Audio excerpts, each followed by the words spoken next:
6 women surrounded my daughter at a market and screamed she was a disgrace to God. All because she wouldn't call her dead father's affair babies her brothers. So I exposed the truth inside their church and burned their lies to the ground. Saturday was supposed to be peaceful. My youngest daughter had just turned 15, and we headed to the local farmers market to celebrate. I gave her a birthday budget and let her explore on her own, excited to treat herself with her favorite sweets. But everything changed when my phone rang. She was crying, panicked, and cornered. 6 elderly women, strangers to her, but not to me, had surrounded her and were yelling at her in public, accusing her of being a disgrace, condemning her for not visiting her late father's parents, and for refusing to bond with her orphaned half-brothers. Here's the truth they didn't know, or didn't care to hear. My ex-husband cheated on me. He fathered twins during his affair. Both he and the other woman died in a tragic accident last year. My daughters discovered the affair and were devastated. The betrayal wasn't just against me, it hit them just as hard. Trauma doesn't vanish overnight. And now, brainwashed by my ex-mother-in-law, church ladies were shaming my daughter for wanting distance from the people who tried to destroy us. I rushed over, took one look at my daughter's tear-stained face, and my fury was instant. I calmly told my oldest to gather her sister's things and wait at the car. Then I turned to those women and let them have it, firm, loud, and clear. How dare they attack a child for surviving trauma? The shouting escalated. Eventually, market security stepped in and asked all of us to leave. We drove home in silence, but I was far from done. This wasn't the first time my ex-in-laws crossed a line.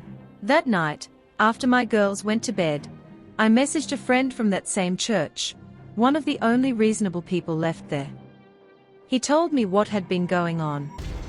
My ex-Mil had made a long, dramatic post in the church Facebook group. She claimed her family was being mistreated. She said we kicked them out of our lives, that my daughters abandoned their poor little half-brothers. And even worse, she twisted the affair into a lie, saying the boys were born from a surrogate because I was infertile. She accused me of rejecting them because they were boys.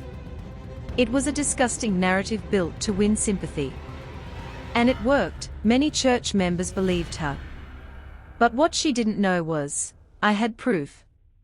Before my ex-husband died, we were in the middle of a messy divorce. I had collected everything, photos of the affair, text messages with the other woman, conversations with his parents supporting the cheating, and cruel messages to my daughters blaming them for the fallout. In one message, just 2 days after my ex's funeral, his mother told my daughters they were the reason their father died. Enough was enough.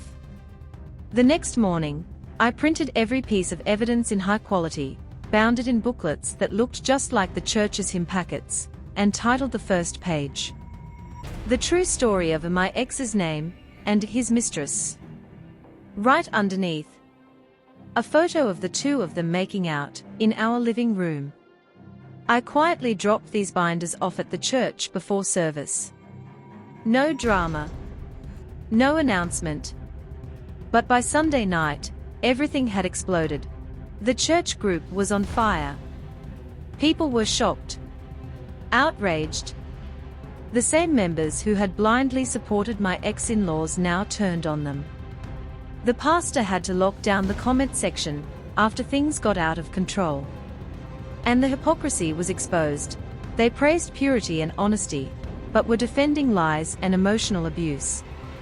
Suddenly, the same women who had cornered my daughter at the market went silent.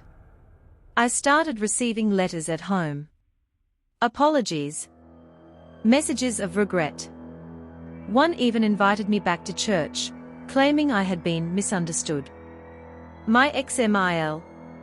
She posted on her personal Facebook that today's generation has no respect for elders, and mourned the loss of her son, the same son, who betrayed his family and never supported her financially. She and her husband left the church within the week. Not because I forced them, but because the truth finally echoed loud enough to drown out the lies. So I ask you, if someone tried to destroy your daughter's dignity in public, would you stay quiet? Or would you let the truth speak louder than their judgment? Some people deserve forgiveness. Others deserve to be remembered exactly as they were. Subscribe for more real stories, because in this world, some echoes demand justice.